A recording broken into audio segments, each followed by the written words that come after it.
Good morning and welcome to WNHH Radio's Dateline Hamden. I'm your host, Sam Gurwitt, inviting you behind the headlines to talk to the people that make Hamden tick.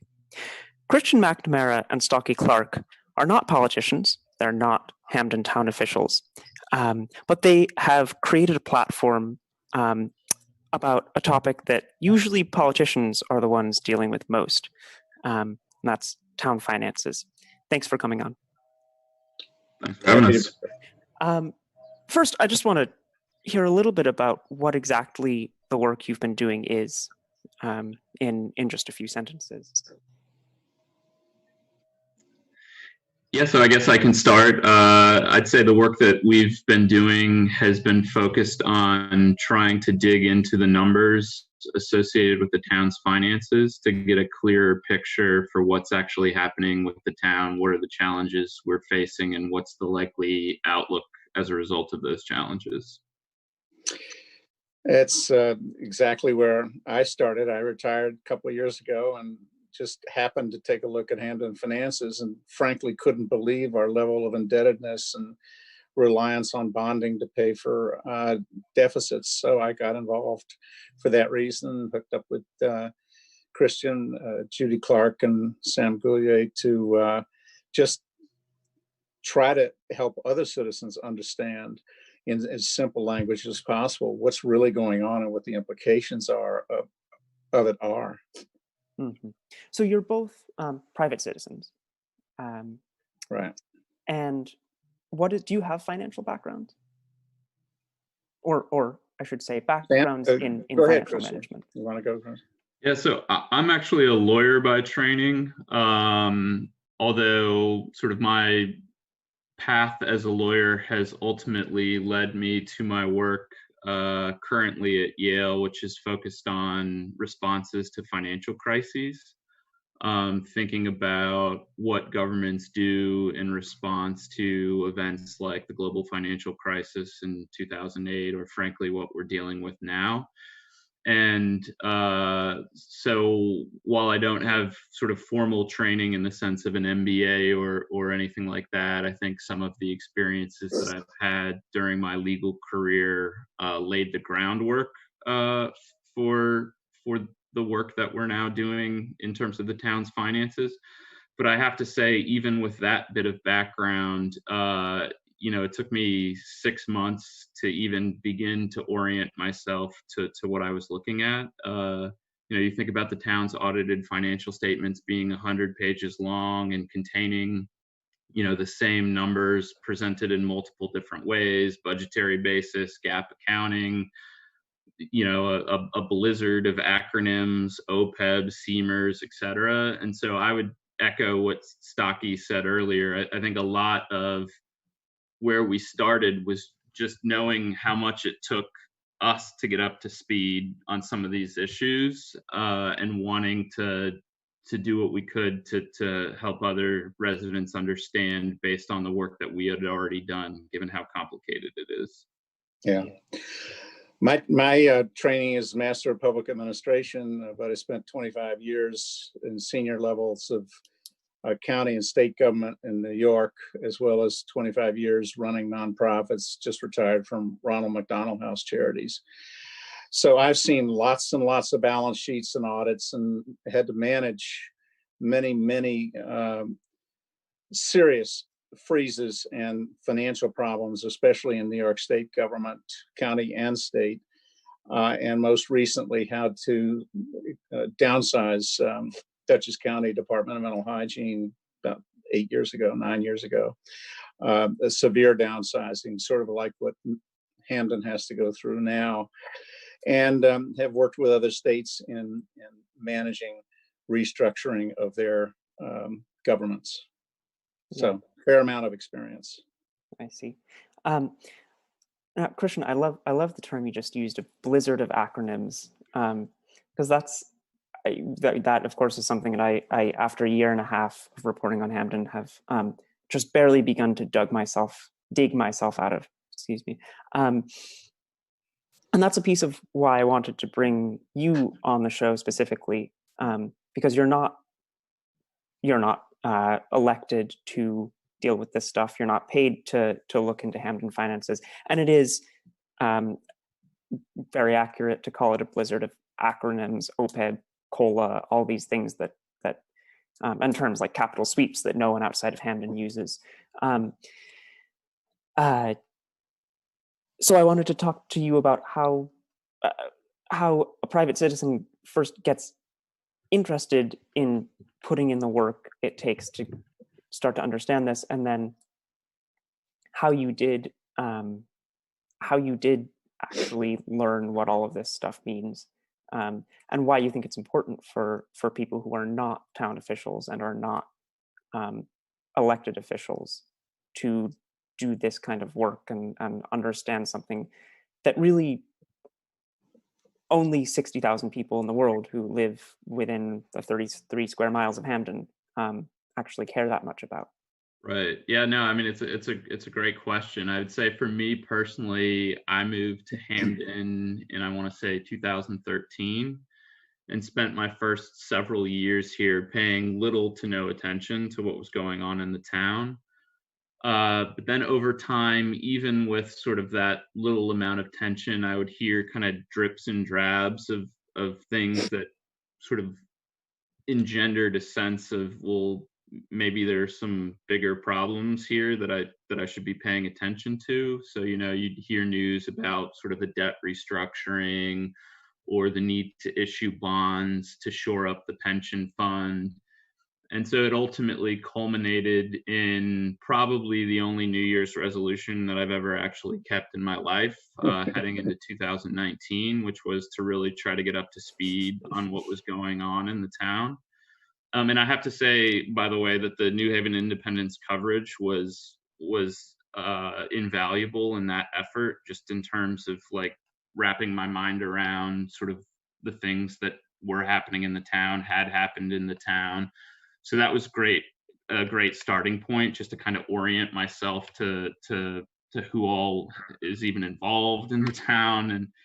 And so I would say, I did it initially out of a sense of like, listen, I own a home here. I have two children who attend public school here. This is where we want to be. When we first moved to Connecticut, we started out in New Haven, as I think a lot of sort of young Yale affiliated people do. But then we had a choice when we decided we wanted to start a family. And, we looked at communities in the area surrounding Yale, and Hamden was very much where we wanted to be and where we continue to want to be. And so, you think about like, this is my home. This is where my kids go to school. This is the community that I care about. And if it's facing problems, I want to be a part of, I want to understand what those problems are, and I want to be a part of confronting them.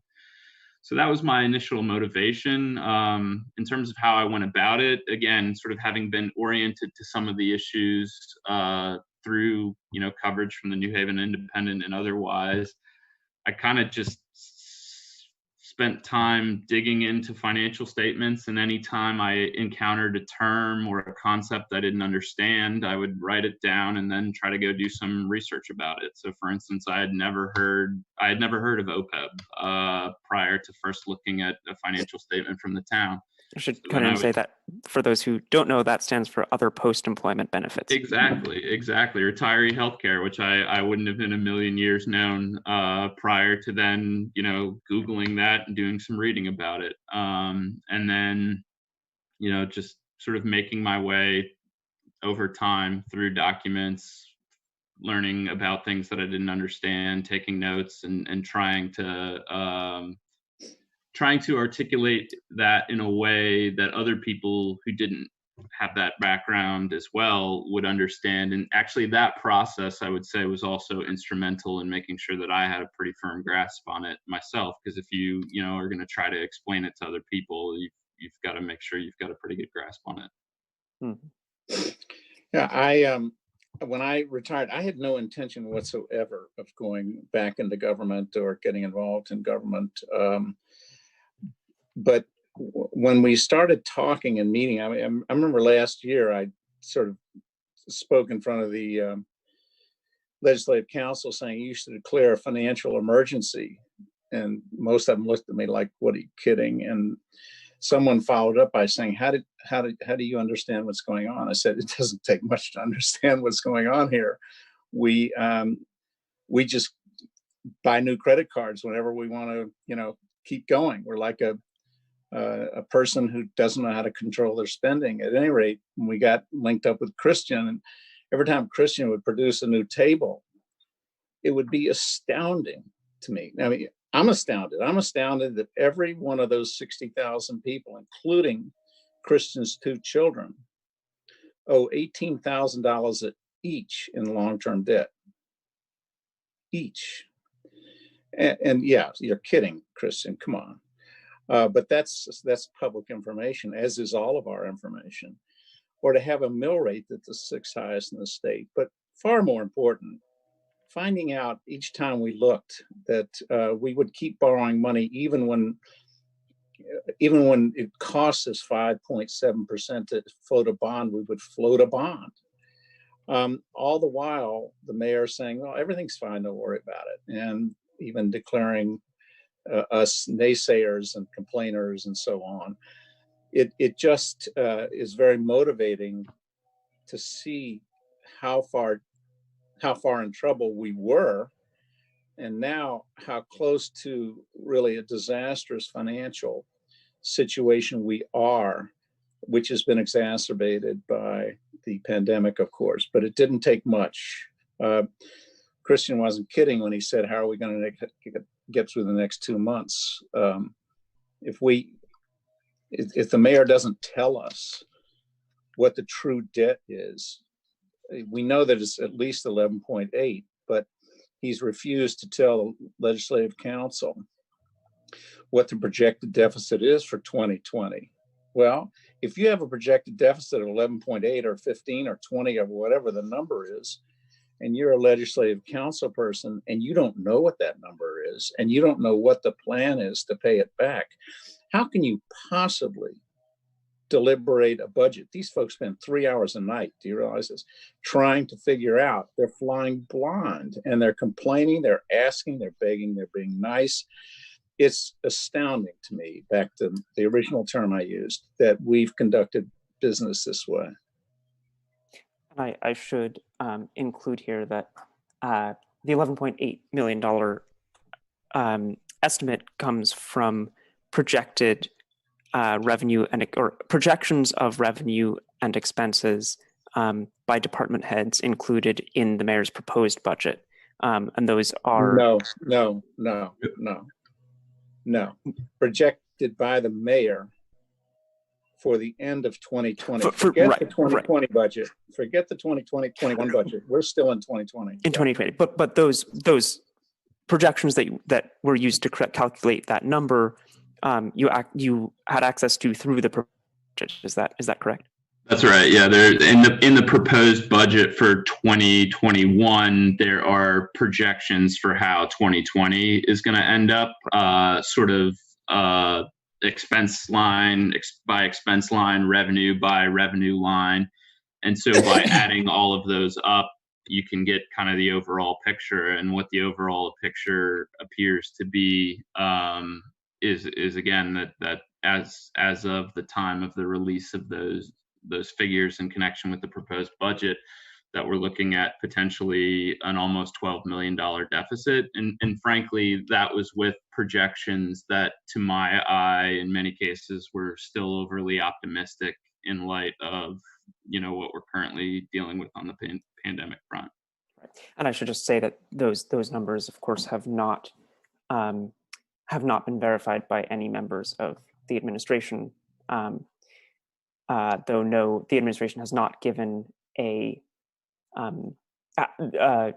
finance director Curtis even has said that there appears to be a shortfall projected for the end of the fiscal year, but he has not said how much it is. Yeah, exactly. I mean, there are numbers in the budget document that they put out. So if they want to say that those numbers aren't verified, that's exactly what we're asking for. Listen, if this isn't the number, tell us what the number is. And just to sort of echo something that Stocky alluded to earlier, it was a week ago Thursday that almost 100 different members of the public submitted public comments in connection with the Legislative Council meeting, demanding that the town provide us insight into what we can expect for the next month and a half.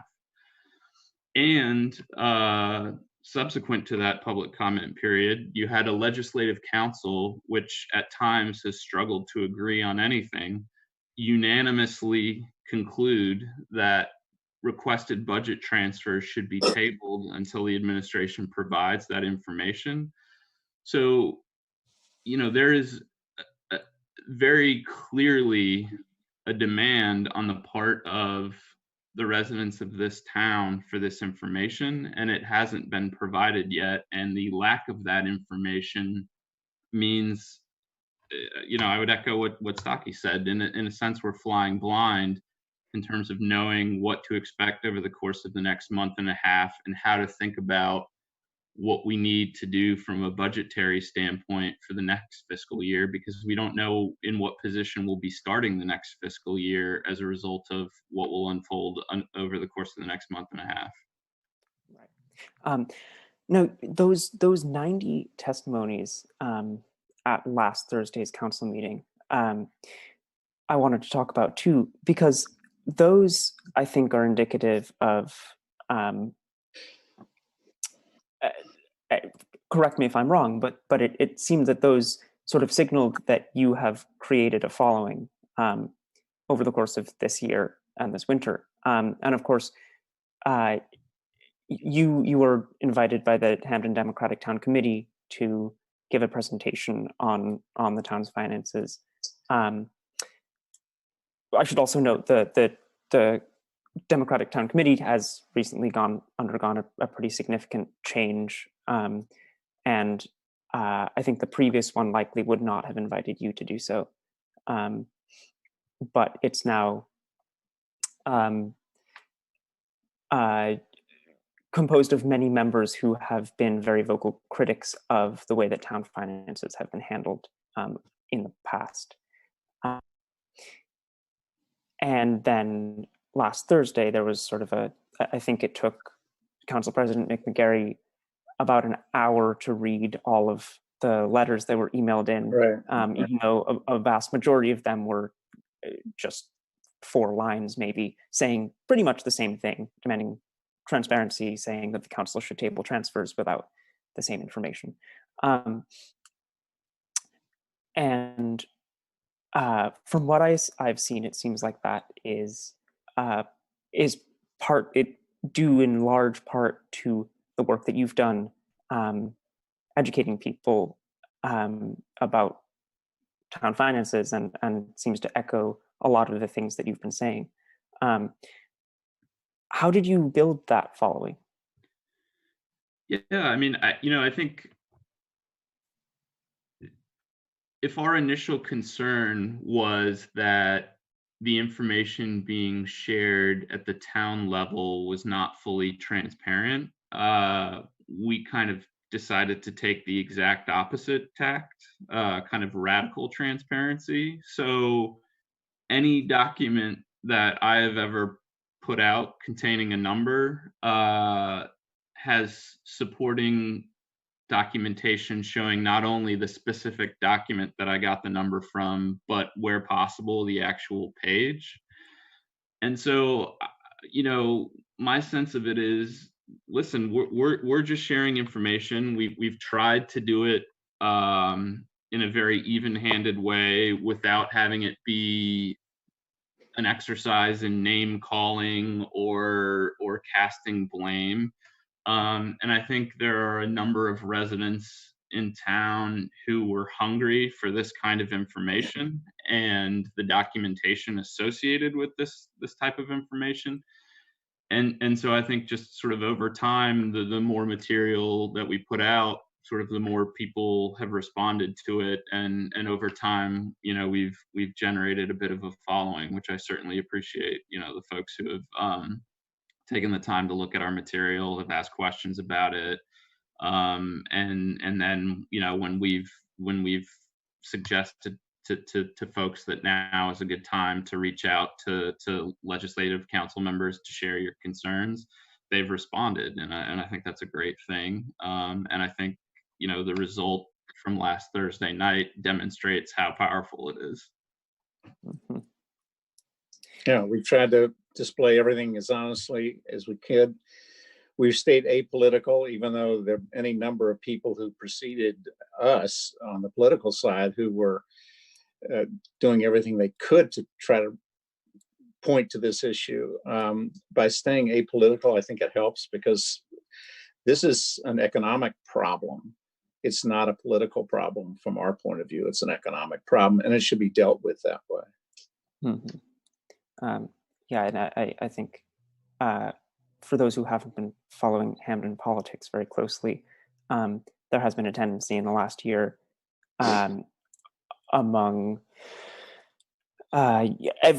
everyone, among all of the various factions or groups within the town's politics, to crack up a certain view on town finances as just a political stance and allegiance to a certain candidate, and I think that goes for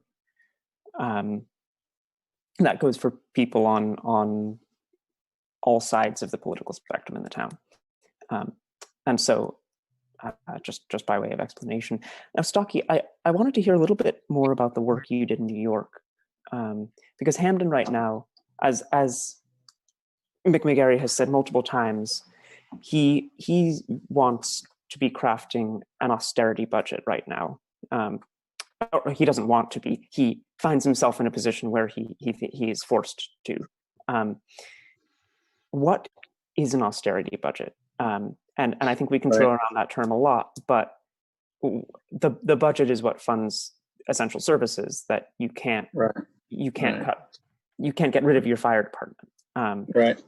I think, well, first of all, I have a lot of respect for people who work in the bureaucracy. I've worked with many of them, found to be some of the most intelligent people I've ever worked with, certainly some of the most committed. And I have no doubt the same is true for Hamden. It is an austerity budget begins with a freeze. We had many of them in New York State during the 80s and the 90s. And a freeze means that you just freeze spending, freeze hiring. Oftentimes, as the case is in New Haven, you've seen a lot of this, where you clear out any positions that haven't been filled because you know that you're going to have to restructure and downsize all of your departments. And it is a bitter pill to swallow. It is a very difficult pill, especially if you're running something, a program that you know how important it is, whether it's police, fire, public works, library, it doesn't matter. These folks believe in what they're doing, and I believed in everything I did. So having to instruct people to not hire or to lay people off is really, really tough. At any rate, it's the reason to have honesty now, because it takes so much time to adjust, so much time. It's a process, and you've got to involve people, which is why I've advocated so strongly that the mayor get involved in this restructuring. Even though I know it's new territory, I'm happy to help out, and I'm sure there are others who've been involved in cutback management and restructuring routes and right-sizing government would be happy to help out. But it really involves working with each department head and devising new ways to deliver services, probably at a much lower level. I'll just draw on my most recent experience in Dutchess County. We had to reduce our staff from about 375 to 120 over the course of 3 years. It was an absolutely dramatic cutback, which was the result of a plan delivered to the county by some experts about how we could restructure county spending so it would not show deficits and would be could adjust to the withdrawal of various subsidies that were occurring at the time. So I had to use a variety of things. Most importantly was to engage the unions and say, look, guys, here's where we are. We can do layoffs, but we don't want to. We want to preserve as many services as we can. Work with us. And so that's what we did. And that's what we have to do here. And by that, I mean, looking at ways, in our case in Dutchess County, we moved a lot of services into the nonprofit area.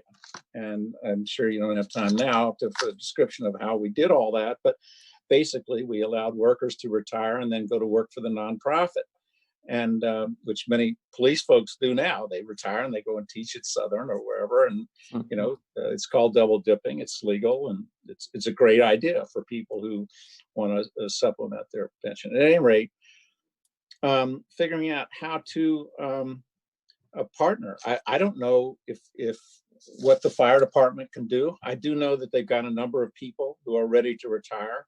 So wouldn't it be great if we could downsize fire protection by, I don't know, whether you mothball fire engines. I don't know if you mothball certain fire centers. I don't know if you do a joint venture with North Haven Fire Department. I don't know, because I'm not inside the department. That's why the mayor needs to involve the department chiefs. And even with the fire chief's marvelous presentation the other night, he still hasn't been told the reality.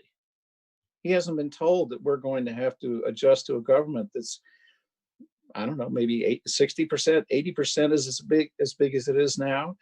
None of us know, and they aren't leveling with us. So it's the pain that the mayor is trying to help everyone avoid is going to be that much worse as long as he doesn't level with people and be honest and open, like all these other cities are being right now, laying people off, doing furloughs, announcing the deficits and so on. We're in worse shape, I'll bet you, than any town in Connecticut.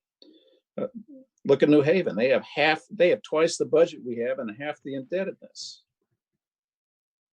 They have a rainy day fund. We don't have a rainy day fund to speak of. So anyway, they have a mill rate that's lower than us. It's just,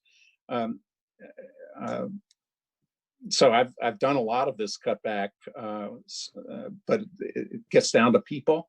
It gets down to analysis. It gets down to using experts to get them involved and to help us plan. And it gets to using best practices from around the country to help figure out how to do it better and cheaper, whether it's through electronic use of new electronic mechanisms or transitioning to LED lighting in our streets, Mm-hmm. Well, we'll get back to the budget numbers, but first I just want to remind listeners that this is WNHH Radio's Dateline Hamden, live streamed on the New Haven Independent Facebook page and at www.newhavenindependent.org, and broadcast live at 103.5 FM. My guests today are Stocky Clark and Christian McNamara, who are private citizens in Hamden who have done a lot of work diving into Hamden finances and trying to educate their fellow residents. Stocky, you just mentioned the unions, and you said you downsized a county by hundreds of people, which is very impressive. In Hamden, a lot of unions have no layoff clauses, and of course, it's up to the union to come to the table. If a union decides that they don't want to give any concessions, sure, they're absolutely. under no obligation to come back Right. and do more negotiations. Absolutely. How do you get them to the table? Well, first of all, by being honest with them, by saying here's where we are and here's where we're going to be, or here's probably where we're going to be, or a range of where we're going to be. But the second thing is unions typically say, I don't care what you do, we're not giving up benefits. You can fire as many of our people as you want, but we're not giving up benefits. well, you can't fire anyone because it requires 2 people to be in a police car this and 4 people to be on staff that. Then you have to close facilities or reduce number of police patrols, all of which have to occur. So if the unions say, well, sorry, you do what you have to do, then that's their response. Usually the second time around, or in many cases now, I'm sure with the pandemic, they're going to be willing to give up some benefits, but historically, that's not what happens. So anyway, in our case, we might have to, I don't know, close a fire station because of the requirements that are in the contract for how many people have to be on staff at each shift. I don't want to pretend to know the inside of the departments. If I was asked to go look at them, that's what I would go look at, is what are the union requirements and what could we not do? No one wants to go to court. That's a bad idea. You wait until the contract comes up and then you renegotiate. But regardless, there should be a freeze on. There should be a total, absolute hiring freeze. No one's exempt, by the way, except if it's a vital income producing position, directly producing income. And someone has to call it. I mean, I was in the situation where I had to make all those calls about who doesn't get rehired. And you can just imagine the pleas. But laying off is the absolute last thing anybody should want to do. The longer we wait, the more layoffs there are going to be, period, end of story. Sort of a grim picture. Harry, do we have any questions from Facebook?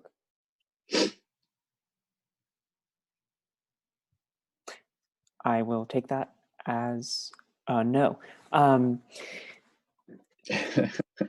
The Hamden Legislative Council right now is in a sort of impossible situation, and I think Mayor Lang was also is also in a sort of impossible situation with this budget, because no one knows exactly how much revenue the town is going to lose. No one knows for sure. The mayor is hoping to get a large amount of aid from the state government, presumably funneled from the federal government through the state government. Of course, FEMA reimbursements are possible, and the CARES Act did provide a lot of funding for municipalities for the costs related to COVID-19. Those, however, are not can't be used as revenue for the town in the next fiscal year. But a lot of municipalities are in the same boat, where they're saying we're losing millions of dollars of revenue. That's the case in New Haven, and they need federal aid. So it's possible it will happen. But this budget was crafted mostly before the pandemic hit. It hit a few days before Lang was supposed to originally present to the council, and there are I believe that there aren't open union contract negotiations right now. As far as I'm aware, I should check that. But and a lot of those contracts have already been renegotiated since they were passed, in the last few years, and are not actually up for renegotiation until 2021 or 2023. That leaves the council in a position where it has to cut a lot now to prepare for a budget that it needs to pass at the beginning of June, and to get the amount of money out of the budget that it may need would require concessions from unions, and pretty significant concessions probably, which it can't do between now and the first week of June. How do you think the council should approach this? McGarry has said we're going to try to cut as much as we can now, and then assess from when the budget passes until November, and see if we need to do a mid-year tax increase, and then try to recover in the next year. How would you approach this? Yeah, so from my standpoint, and I just want to say at the outset that I think the Legislative Council is doing yeoman's work confronting these challenges. I mean, they are part-time legislators who are juggling all of the crazy things that all of us are juggling in our lives right now. And as Stocky alluded to earlier, they're meeting, whether formally or informally, on a daily basis to wrestle with this. I'd say, if I were in their shoes, the first thing that I'd be thinking is that while the pandemic has certainly exacerbated the challenges that we're facing in a major way, these are challenges that very much predate the pandemic. And so the fundamental exercise has to be, what do we realistically expect to take in by way of revenue as a town after this is all over, versus what our expenses are in terms of running the town, recognizing that historically the cost of running the town has exceeded what we take in revenues. And so long term, we need to think about getting to a situation in which the cost of running the town is something that we can actually afford. So that's the long-term picture. The shorter-term picture is there are unique uncertainties and challenges that are introduced in the context of the current pandemic. And I think, a major part of what has to be done here is arriving at our best estimate of what we anticipate will happen by way of, for instance, tax collections, by way of other sources of revenue in terms of permitting fees, et cetera, and then see where that leaves us. But you really can't begin to think about what cuts are necessary, how we're going to distribute those cuts, how are we going to share the pain of these challenges without an understanding both of what we're likely to experience in the shorter term as a result of the pandemic, but also in some ways, even more importantly, kind of what's the long-term outlook here. Right.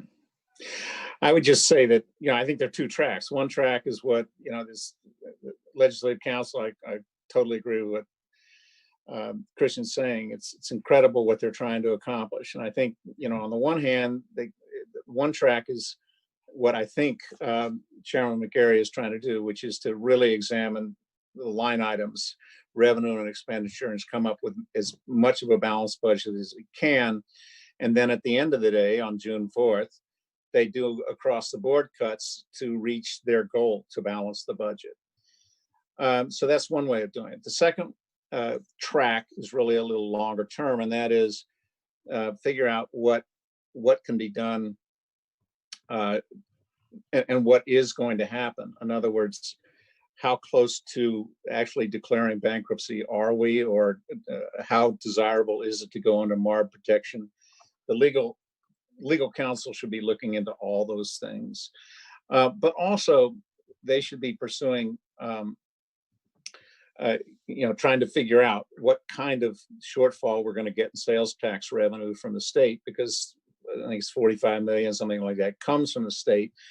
A lot of that is sales tax money. How much of that are we not going to get? The state is projecting a huge shortfall, 3.5 million or something billion this year, and 2 billion in the coming 3 or 4 years. Well, what does that mean for Hamden? We need to do the calculations. We need to get some insight into how much the Fed is really going to give, the federal government is really going to give Hamden. Is it going to be the 7 million that the mayor hopes? And then so sometime in the fall, make an adjustment. That's assuming that we don't run out of cash, but assuming that that information comes in and what the true state of our funds are should tell us what an amended budget would have to look like. But in terms of now, I think it's too hard to adjust to making layoffs and things like that. It's very difficult for people to do. And they deserve time to figure it out. But we need to be open and honest beginning right now. Mm-hmm. Now one last question before we go. Hamden is about to open its charter revision. And there are a lot of ideas on the table about, some people floated the idea of a town manager. I've heard some talk about budget referendums. Do you think there are any structural changes that you want to see to the town charter when it comes to the budget? I was trained in public administration. A lot of my graduate friends went on to be city managers. We need professional management, and we don't have it. And without it, you see what happened. We need a city manager form of government. What would that look like? The legislative council. The city manager reports to the legislative council. The city manager implements policies and plans of the legislative council after making projections and so on, just as the mayor does now. The city manager would be charged with doing that. I see. Would there also be a mayor to do sort of the more often there's a mayor who does the ceremonial activities? Absolutely, sure. I see. And I'd say from my end, I'm certainly open to considering alternative structures, because I think there's reason to believe that the current structure, has some problems. I would say that I don't think any structural change is likely to be a silver bullet. And sort of what this experience has taught me is that what is really required is citizens paying attention and demanding answers. And I think we're in the early stages of building that. And I just briefly wanted to say, I also credit folks like Corey O'Brien and Lauren Garrett, who were actively involved in town government and raising some of these issues very early on. And so I think that's, whatever structural system we end up with, at the end of the day, the system's only going to be as good as we as residents make it, by paying attention and demanding change where change is necessary. Yeah. Well, Christian Stocky, thank you for coming on radio. Thanks to our station manager, Harry Dross, who's adapted to the COVID-19 era and done this over Zoom. And thank you for listening. Thanks for having us. Yeah, thanks for having us. Take care.